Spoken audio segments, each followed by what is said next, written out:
Bé, gràcies, vicepresidenta, senyora consellera, diputades, diputats.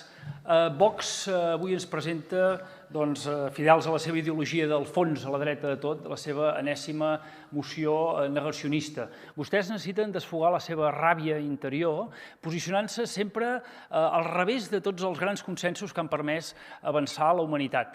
I tant és que parlem de vacunes, de violència masclista, de drets sexuals o, com avui, d'emergència climàtica, vostès, allà on la ciència hi posa dades i on la societat hi posa valors, vostès hi posen sempre populisme.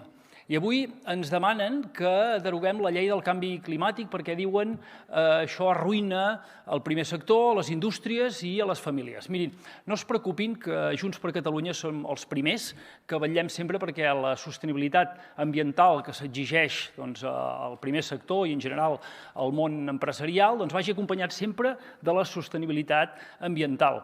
I en el cas concret de la pagesia, que està afectada de fa anys per una ínfima o nul·la rendibilitat, som molt conscients que la nova PAC els hi passa el mort en temes de les mesures de medi i els exigeix una condicionalitat de base major i adoptar uns ecorègims voluntaris si és que volen seguir cobrant els mateixos ajuts que ja en aquest moment eren insuficients. Per tant, nosaltres tenim identificat el problema i el lluitem, això no es preocupin, però això no té res a veure amb negar l'evidència de l'escalfament global. I els dono 4 dades que per vostès, igual com en Superman, era com kriptonita.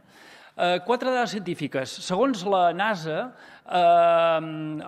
així com a la Terra hem rebut sempre de mitjana la mateixa energia per part del Sol, l'increment de temperatura en superfície ha anat pujant fins als més 1,1 graus, més 1,6 a la conca mediterrània. I això es demostra que és pel llençol de gasos d'efecte hivernacle que ens cobreix. Segons l'ONU, si superem el més 1,5 o més 2 graus de temperatura, entrarem en un camí de no retorn. I el 73% d'aquests gasos d'efecte hivernacle no es deuen als pets de les vaques, sinó a l'energia i al transport. Per tant, més que mai renovables. I el que reclamem, si fos a la consellera, és que publiquin ja les dades de gasos d'efecte hivernacle, tal com es va comprometre en aquest Parlament per saber on som. I més dades. El 20% dels cabals dels rius catalans i també de l'Ebre s'ha perdut en el període del 1995 al 2005 respecte al 1940-1995. I aquesta tendència anirà a l'alça amb episodis cada cop més intensos i més freqüents de sequera. Per tant, des d'aquí reclamem al govern, com ja s'ha fet, que inverteixi en més infraestructura, en més digitalització per poder-nos preparar com a país. Més dades, la pèrdua de diversitat. Un 69% menys d'espècies animals al món des del 1970, o els estudis de l'IPCC que ens van venir a presentar fa poc aquí al Parlament de Catalunya i tants d'altres, però vostès, Vox, evidentment, sempre a la seva.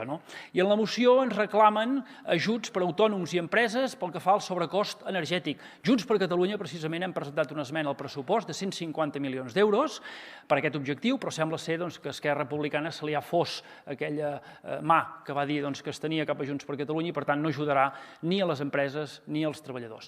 Demanen també en la moció d'abolir qualsevol tipus d'impost ambiental. Doncs miri, en concret pels dels grans vaixells, li donaré al final, si vol, el diputat de Vox, el contacte del president del Port de Barcelona, un membre destacat d'Esquerra Republicana, que fa poc va fer unes declaracions en el mateix sentit que vostè, estan en contra d'aquest impost i, per tant, protagonitzant una més de les constants contradiccions a què ens té acostumats, tant a nivell intern com a nivell tripartit, aquest govern del 20%. I, finalment, hi ha un punt a la moció que a mi em tenia especialment emocionat perquè l'estava llegint i deia impulsar les energies renovables per reforçar la sobirania energètica de... I jo, il·lus de mi, ja llegia de Catalunya, però no, d'Espanya. Llàstima. I, evidentment, tot seguit ho complementen, com sempre, amb la seva defensa de l'energia nuclear, que jo els recordo des d'aquí que no és ni neta, perquè extreure urani també emet CO2, ni és tampoc sostenible perquè tenim a Catalunya un greu problema amb l'emmagatzematge de residus radioactius. Per tant, jo els demano que, sisplau, treballin a favor dels qui intentem que la fi de les nuclears sigui un reimpuls i no pas un sotrac per a les comarques catalanes que en aquest moment n'estan visquent. Senyores i senyors de Vox, els demano que deixin d'ofendre el color verd i ho adoptin ja el gris com a color corporatiu, el gris del fum del carbó i el petroli, el gris franquista d'aquell nodo que vostès tant enyoren. Moltes gràcies.